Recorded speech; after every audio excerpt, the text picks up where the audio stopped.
Okay, welcome everyone. Thank you for joining us today. And we're very honored and very pleased to have Professor Ismo Polonen here with us today to talk about environmental law in Finland and some developments in Europe.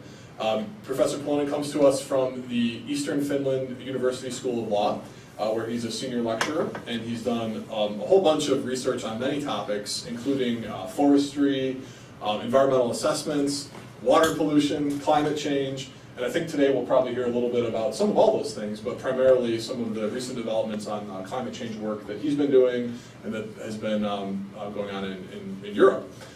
Before joining us today, he's also been in North America for a few weeks. He lectured at a couple of universities in Ontario, as well as at University of British Columbia just last week. So we're very happy that he was able to fit us in while he was here in Detroit visiting friends. And please all join me in giving Professor Polonen a warm welcome.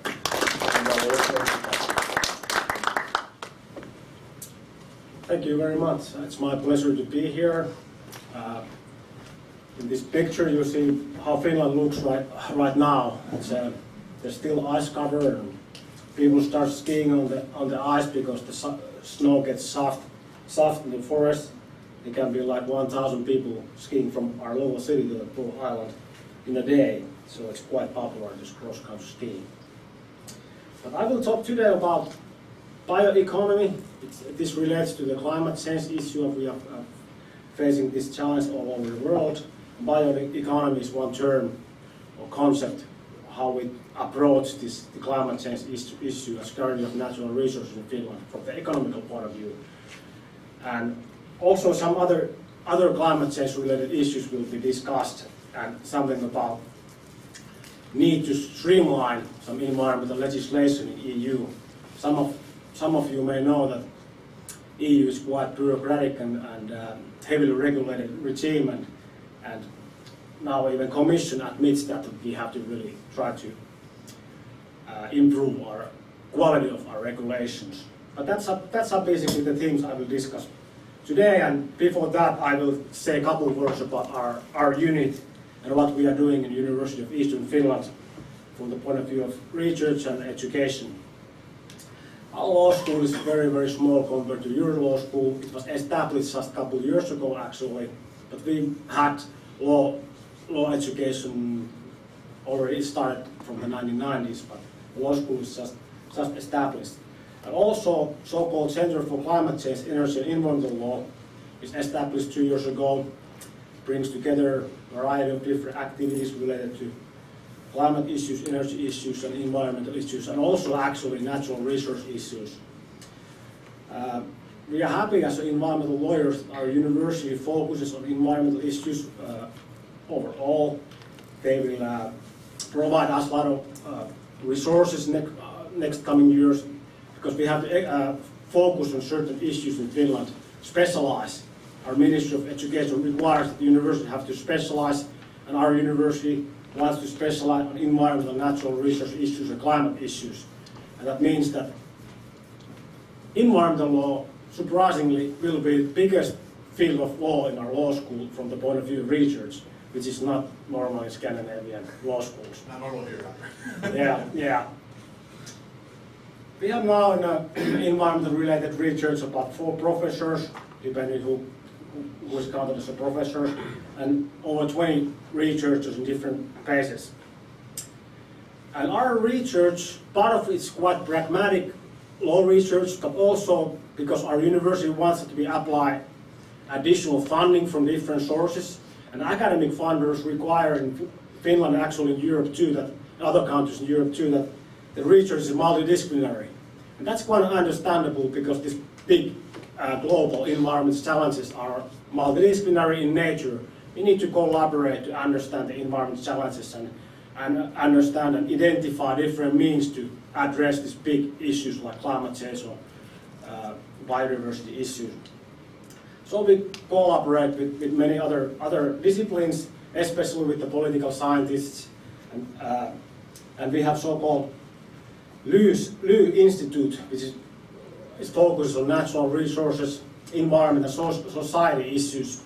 And this big institute, it has, in our context, about 12 professors and over 40 researchers, and Like our unit is biggest in environmental law research, this institute is biggest in their field in Finland. So in environmental matters, we are sort of big player in Scandinavia. Mining and forestry are both quite big industries in Finland. That's one of our focus areas in this institute. And bioeconomy, which I will talk about later, and also ecosystem services, those are the concepts which are approached in this institute in our research.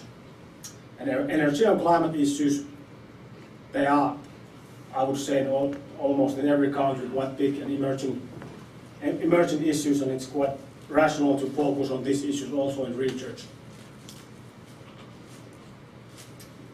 And there's more information about this institute if you are interested in these web pages, those addresses. And a couple of words about our education. During last couple of years, we have internationalized quite a lot. We have established master programs for international students.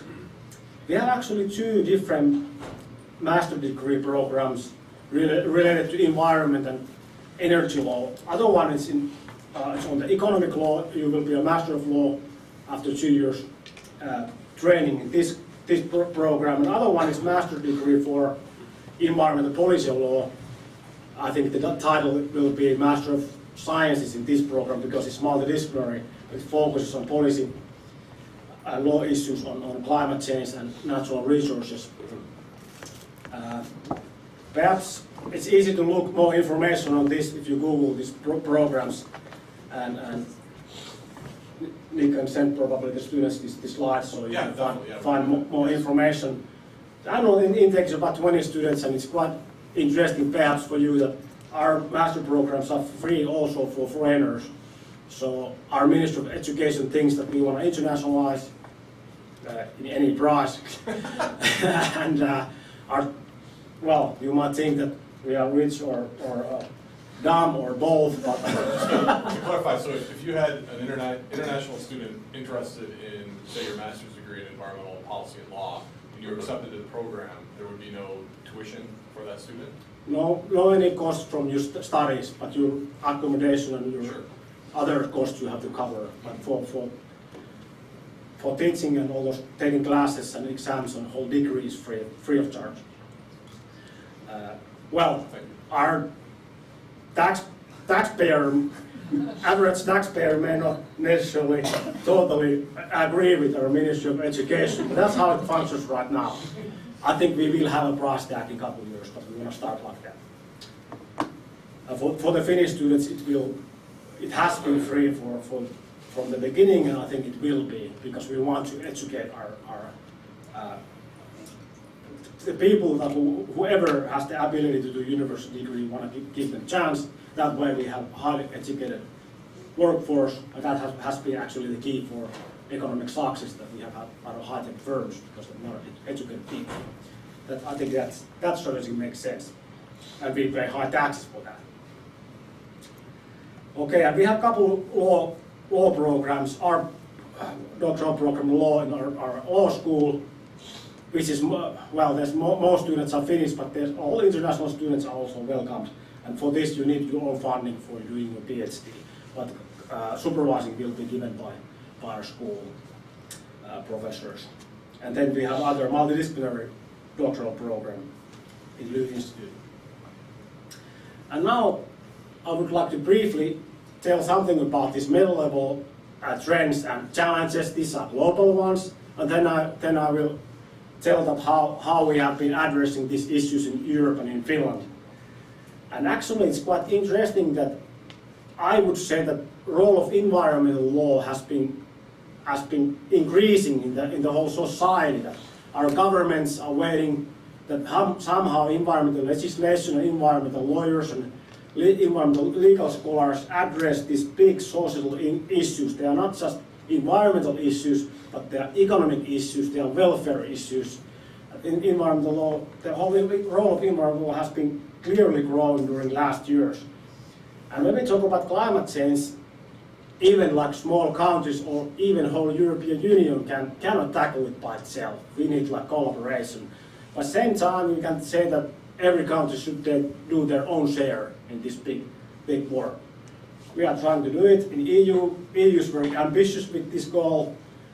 We have already legally binded ourselves to reduce the carbon dioxide emissions 40% from the 1990 level by 2030. So this is quite an ambitious goal, and this is our contribution for the international negotiations on the climate agreement, which will culminate in Paris later this year. And also renewable energy share of that will be increased quite rapidly in the next few years, and it means we have to change our legal system for that, doing that, and addressing this big challenge with climate change. But when we talk about adaptation, that's very national in nature, and that's also quite interesting how we should prepare for changing climate. And for example, a country like Finland, we have climate change already causing a lot of big changes, and they're actually quite negative ones. Well, our heating is cheaper, we have a lot of heating costs. There's some things, they might have some benefits, but if you look at the whole big picture, we are suffering many kind of changes. If you talk about biodiversity, we have a lot of, for example, endangered species which turn their color to white during the winters. Now we are losing snow. They are just going northern and northern. We are losing a lot of endangered species, and also the waters get warmer, and endangered salmons cannot survive there anymore. And how about people? Think about people living in the north.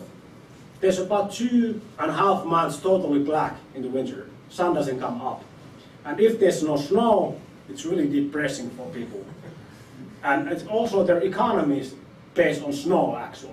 There's like a lot of ski resorts, snowmobile business, or other nature-based tourism in northern Finland.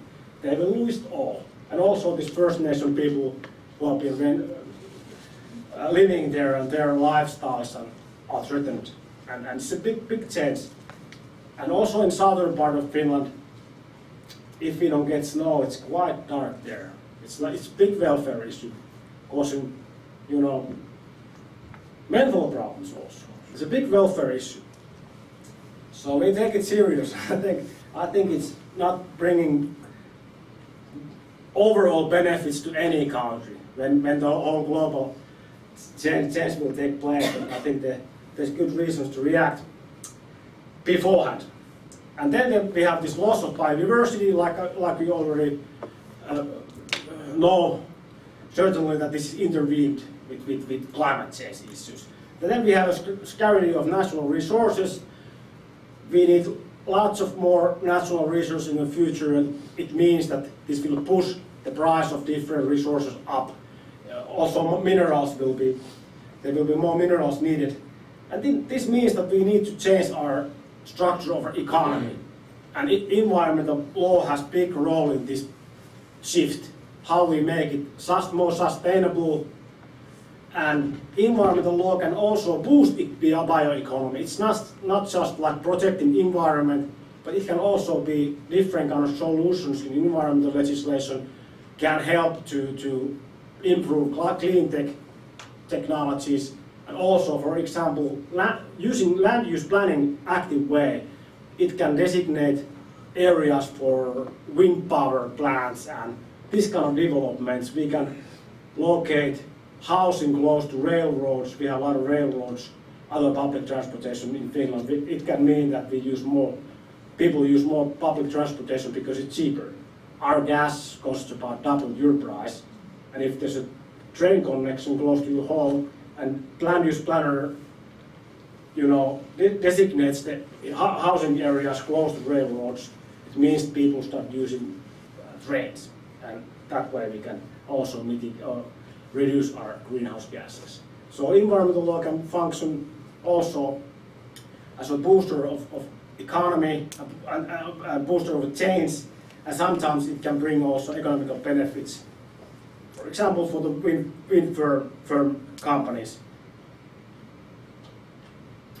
Here's my little son, 2 years old. He's like eating blueberries. We have every man's rights in Finland, so he's using his every man's rights. Going to neighbor's forest and eating what he finds, berries, things like, hopefully not any poisonous mushrooms, but well, there's so much forests and lakes and not that many people in Finland we can, do it. And if we are causing no damage to other people's property, there's enough berries for everyone. Anyway, that's very, very micro level example what is bioeconomy. It means that we shift to economy that relies on renewable natural resources to produce food, energy products and services. And this is like a big governmental level, our government level strategy, and it will be a cornerstone of our economy, one of the mainstays of our economy in upcoming years. And we try to get rid of fossil fuels, not probably rid of the totally, but we try to reduce the amount of fossil fuels rapidly during next 10, 20 years. Also, the aim is to prevent biodiversity loss and mitigate climate change. Okay, this is what government says, that we want to also mitigate biodiversity change, and they talk about these global issues, environmental issues, when they introduce this type of programs. But I think the government, what they think most is the new jobs and growth. That's their main priority. And if you talk about biodiversity at the same time, actually, as academics, we have to kind of questionize what the government says, that okay, there's not oftentimes like win-win situations that everybody wins. And when we try to shift to bioeconomy, it means we have to intensify use of renewable natural resources quite a lot. And we already, at least in Finland, use them in intense way. We do a lot of forest harvesting. We have forest roads all over the country, and we are very systematic. We have already utilized a very systematic way, and now they are building these huge bioproduct mills. They produce cellulose, energy, biofuels, biodiesels, this type of product. And just for the one mill, it's about 1 billion euros investment, about the same nowadays in dollars. It means that we have to take harvest much more forest in the whole country, and it's putting a lot of pressure on the biodiversity. That this combining these different ecosystem services is quite challenging. Also, if we same time try to adapt to climate change, we actually should have more natural forests close to housings and close to water bodies, which could work function as a regulate the water flows and so on. So same time we should actually have more natural forest, and for addressing climate change requires, if we want to same time boost economy, that we use this tree more intensively. And these forests are not forests anymore, they are like plantations of same age trees growing, and this hunter doesn't like it. There will be no game birds. It's our lifestyle too in the rural area where I come from also, go hunting and fishing and stuff. And if these resources are in this use, it's not forest anymore. There's a lot of challenges combining different things. And what we as an environmental legal scientists have to do is try to find best ways to regulate that we can achieve these goals of bioeconomy as far as possible. At the same time, try to integrate and reconcile different interests and values as far as possible. And that's big theme. Actually, I'm quite interested in doing this type of research in the future. How to integrate different interests related to use of natural resources, especially mining, and forestry is also quite interesting.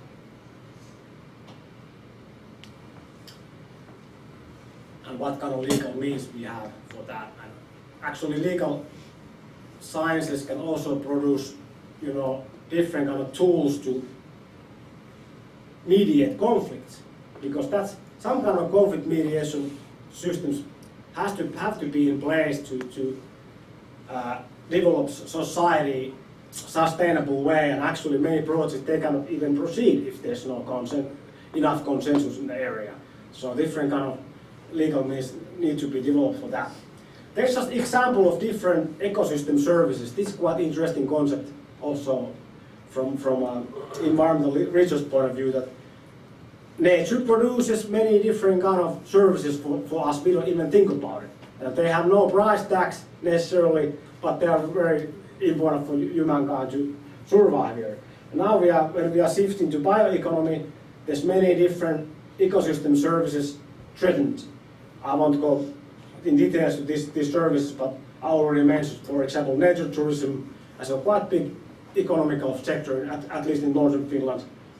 And this adaptation to climate change, that's a big issue, that how we at the same time try to have a optimal forest and natural environment, and also these wetlands, because foresters like to do ditch the wetlands to make the trees go faster, and it's not very beneficial for the regulating services.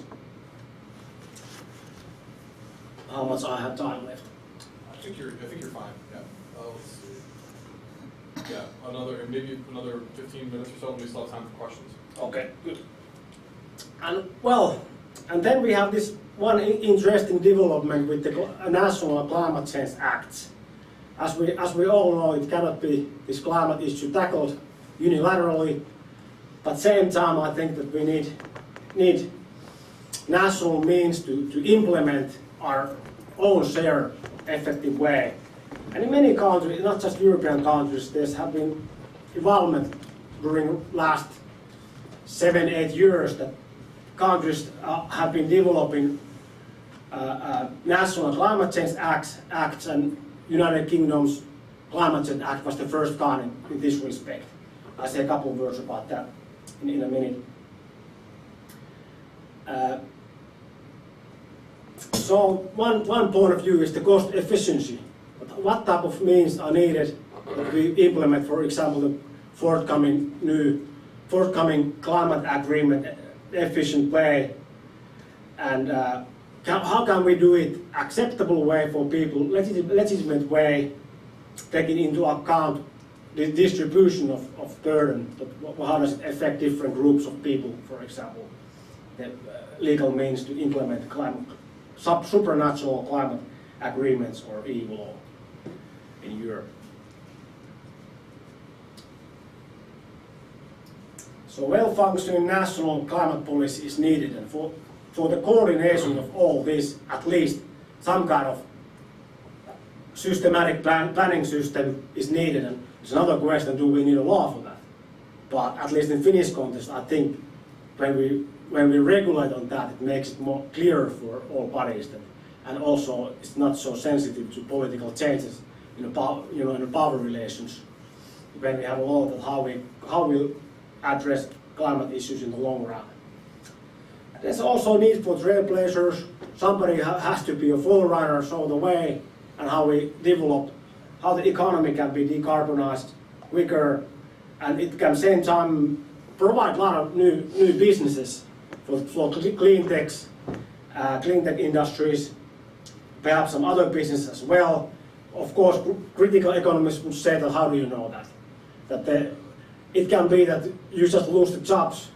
They start producing the solar panels in China, and you just having stricter environmental legislation, and same time your businesses go to other countries. So, and we don't know exactly how does it go, and that's why Finland is more cautious with our climate law.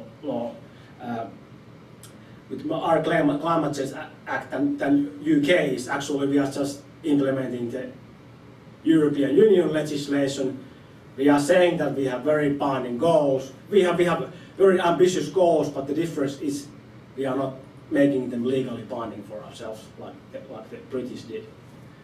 So the Finns like to be very proud in the international conventions. We have this ambitious climate change act, but in reality, we can adjust it easily if it's harmful for our economy and just going by the supranational norms. But in matter of fact, EU is already introducing so ambitious norms that that's not a big concern. We will anyway have quite like a EU law will function as a driving force, or how would you say it?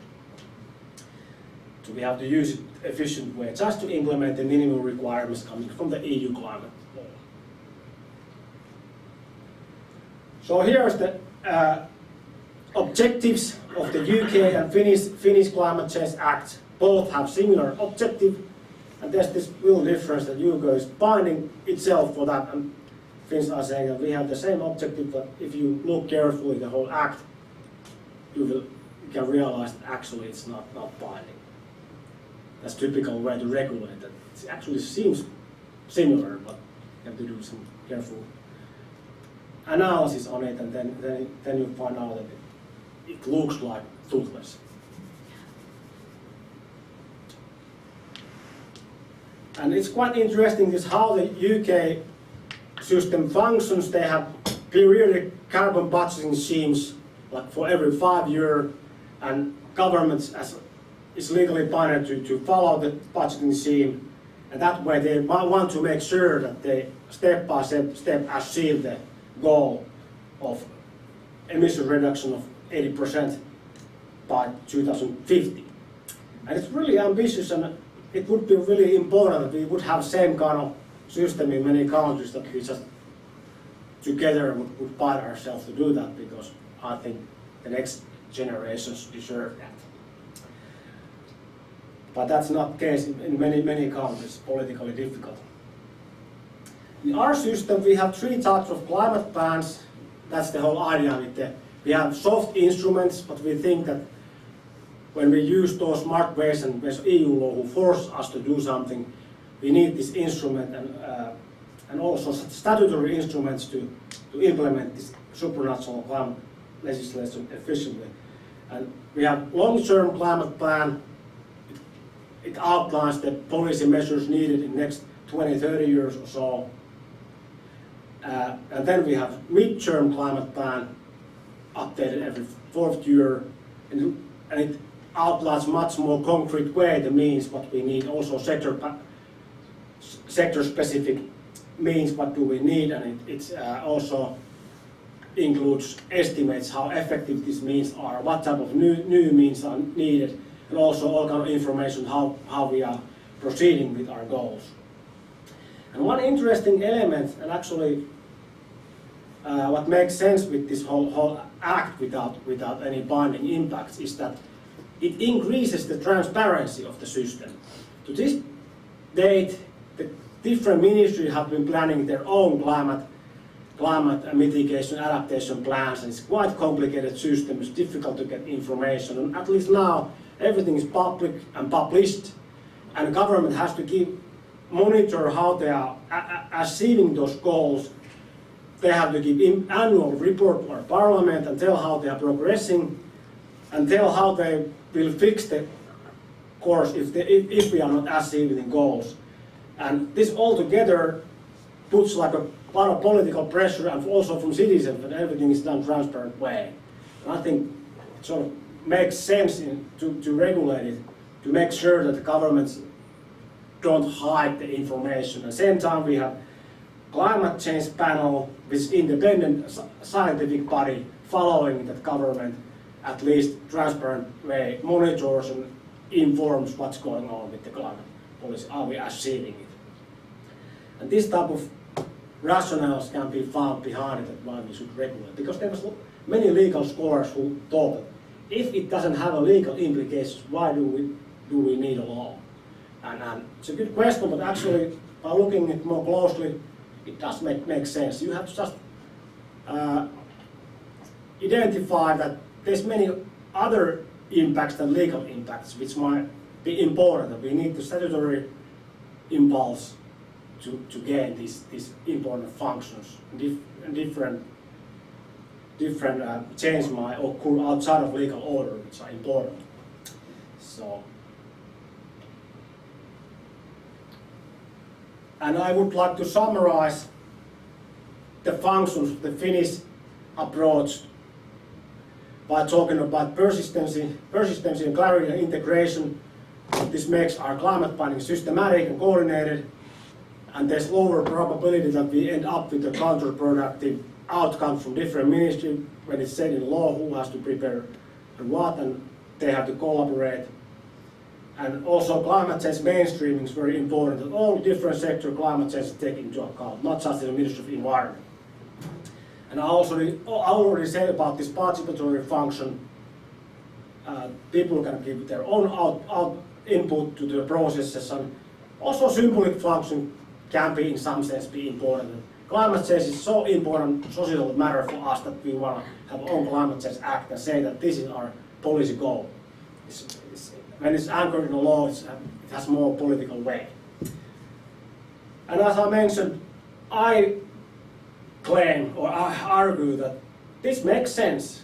Even if we don't have enforceable norms, it's not a handicap act because it has these transparency functions, clarity functions, and it makes systematic planning possible, or at least more probable when we have this kind of system. Then a few words about the streamlining and better regulation. This is the big challenge we have in EU. We have 24 different languages, official languages in EU, 28 countries with different cultural, historical backgrounds, different societies, different climates and natural environments. They have different businesses. Germans don't want that much, restrictions on the car industry. We don't care about it that much.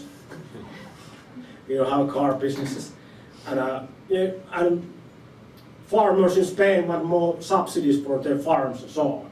There's a lot of political collusions, and we have ended up to have very complex legislation in many respects. Vast majority of educated Europeans do not know how European Union functions. And I would claim that majority of the academics do not know either in the university. It's just highly complicated system, and now European Union is trying to simplify the system, reduce burden for businesses and administration. There's a lot of efforts for improve the quality of legislation. They don't have that much evidence. They don't have good track record yet for doing it in a sensible way. We have a couple of examples. For example, Environmental Impact Assessment Directive. They try to streamline it. We end up having much more complicated system. And that's sometimes in Brussels they think that we need new regulation to simplify something, and it doesn't necessarily end up with simplified outcomes. But I think we should leave room for questions and comments, so I conclude here. Thank you very much.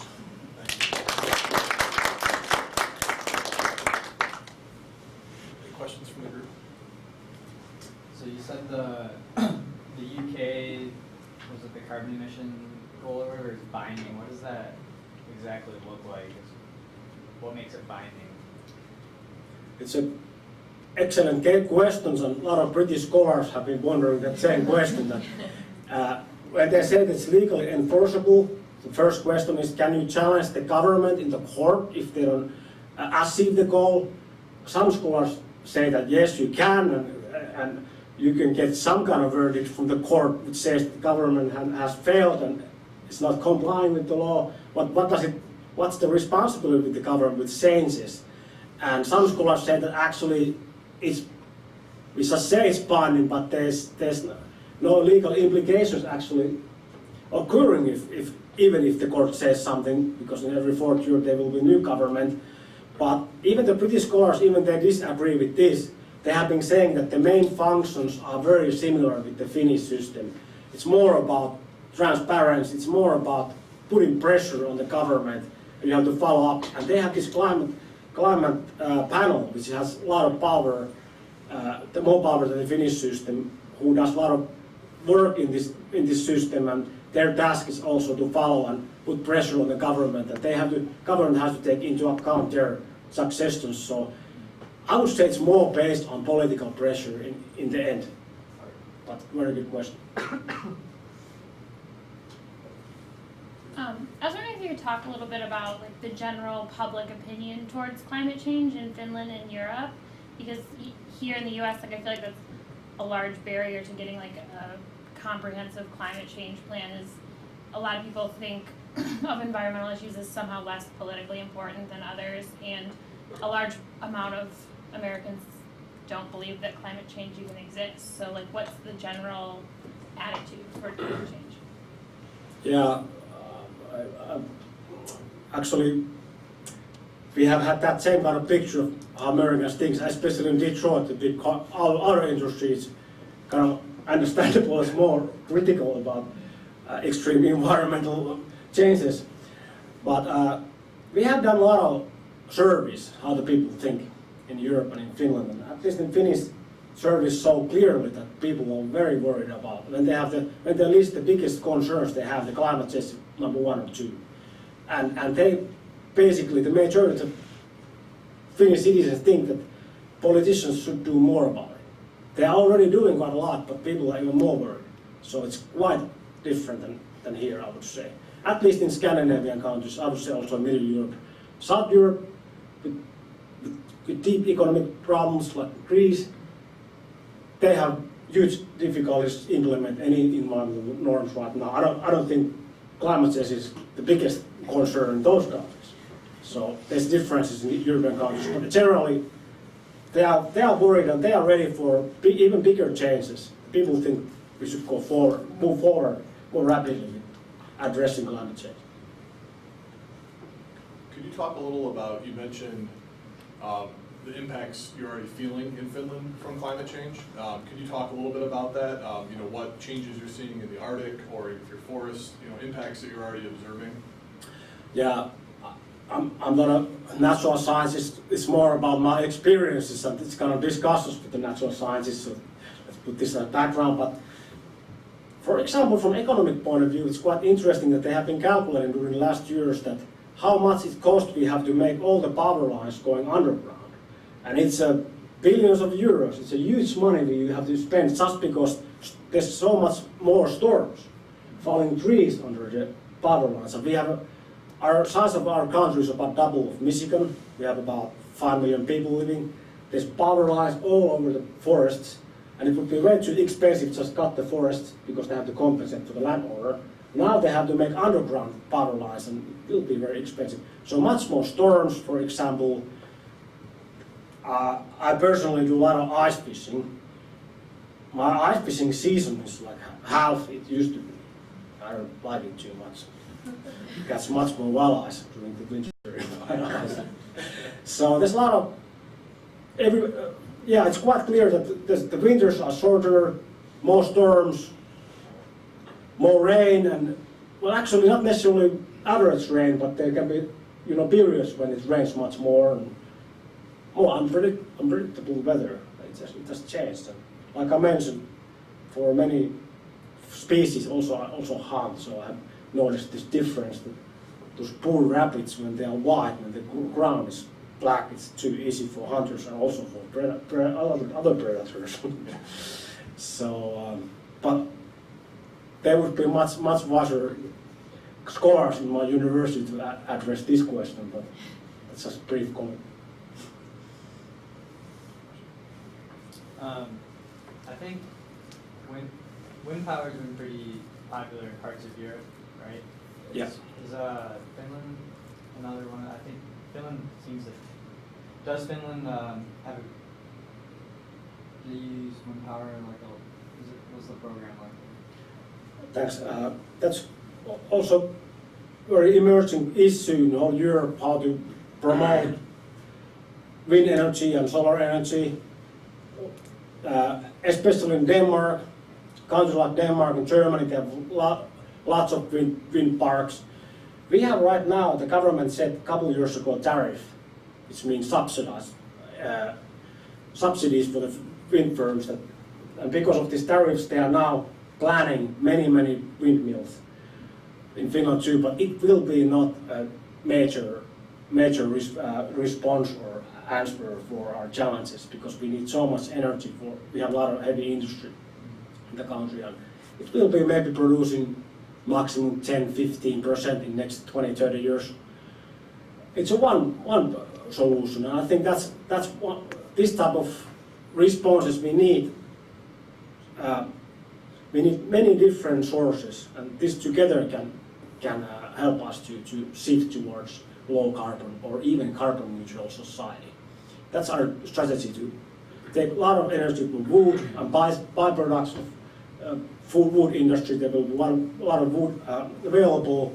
We use that as a renewable source, then wind, then some hydro, a little bit of solar, this type of combinations. There's some possibilities to go towards low carbon society. But we have also nuclear, they're building more nuclear. And if you compare one nuclear power plant and windmills produce about 3 gigawatts. Is it gigawatt? Kilowatts. For us, we would say megawatts. Megawatts, yeah, 3 megawatts. I'm not good with this. Yeah. But I remember those relations. 3 megawatts, that's the maximum power you can get out of that. One nuclear power plant is 1,500 megawatts. It means that you need lots of areas for those huge windmills. So it's not, it's one part of the solution. And you mentioned we've had similar proposals for cellulosic ethanol and diesel plants and for biofuels in Michigan, in the northern part of the state. And you mentioned the potential threats to biodiversity from harvesting a lot of forest. What are your laws? Are you satisfied that your laws protecting forests or managing the forest products industry, are they effective to protect biodiversity, or is that a continuing threat that you're dealing with? Actually, already now, our forest biodiversity is threatened by existing forestry. Forestry has been our biggest sector of our economy. It used to be and still very big. And it means that when you do clear cuttings in the huge areas, you have basically no forest left. And then they do land preparations, the soil is changed, and basically nothing left, just the soil. So it's quite, if I showed you a picture, you would understand that you lose all the biodiversity in those areas. So what they try to do, we have protected areas, about 10–14% of the whole Finland. It's about average in Europe. But those areas are basically all in northern parts of Finland. So middle and south Finland have really restricted amount of protected areas. And now it's a big challenge for the forest biodiversity, what they're going to do. If I was a Finnish forester, I would say that everything is sustainable. They think it's really sustainable that we have because the trees grow back, and we are gaining more trees. But biodiversity is something else than just trees. And biomass. Biomass is growing. We don't have erosion problems or that kind of problems. We will have trees back, and they have been ditching those wetlands. We have even more forest coming up, but they are necessarily not forests, they are plantations. So it's a huge challenge. And actually, our biodiversity have been saved pretty much because our forest ownership is very fragmented. Average size is about 30 hectares, which is not a big area, like 5 times 500 meters, 600 yards and 500 yards. That's about the area, typical area, forest plot.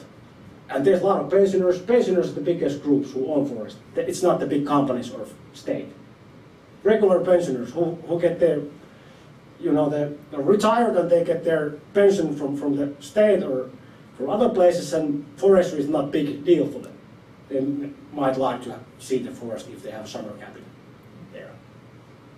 Like it's my summer cabin. Picture of a summer cabin window. That's a sort of Finnish dream. Everyone wants to have a summer cabin by the lake. And it's almost possible for everyone. We have so many lakes. So you don't want to cut the trees if you have a summer cabin there. So this type of coincidence have actually saved our nature in the forest, that people don't sell the trees. But our legislation allows quite a lot. Depends who you ask though. We have time for one more. Any other questions? You said that your bioeconomy strategy or climate change act requires cooperation among a bunch of different ministries. Like how many ministries, and does that forcing different governmental groups to work together to accomplish one goal? Like, has that been a positive relationship all the time, or was there like roadblocks, like any type of, like, 'cause do different agencies maybe, or ministries have different like goals that get in the way of others, and like, Yeah, what's it's that relationship like? There's a lot of tensions between ministries, I think, in every country, between agencies, and they have different policy goals. And now there's one ministry, Minister of Environment, for example, who is responsible for coordinating the midterm climate plan. And other ministries and other agencies produce their proposals for their sector, what they are going to do, but there's one ministry who coordinates. And for long-term plan, it's the Ministry of Economy and Labor who is responsible. And if you compare these two ministries, the other one is thinking about environment mostly, the other one is like thinking about the economy as a priority and our jobs. So there's a huge difference now when we have when it's clearly anchored in the law, this ministry is responsible for coordinating. It helps to finding compromises and finding some kind of united outputs. Somebody is in charge for drafting the final plan, and the other one can negotiate and propose something. Our Ministry of Economy and Labor is quite disappointed with this act because they lost their competence, and they have been even threatening that they will continue doing their own sectoral climate policy and energy policy plans, which would be very harmful for the whole act. But that's how it goes in politics. And it's not actually politics, it's just the ministries. But I guess it's quite similar in many countries.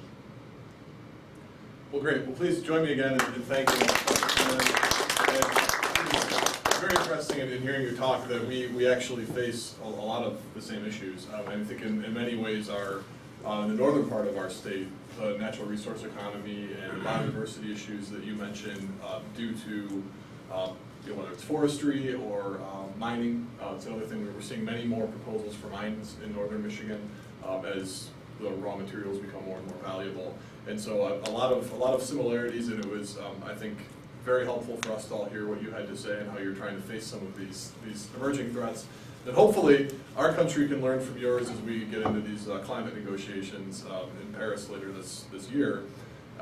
Because you're right, I mean, the biggest stumbling block has been agreeing on these targets, how much reduction all these countries can actually agree to. And I think hopefully we can use Europe as well as Finland as an example to try and move in that direction.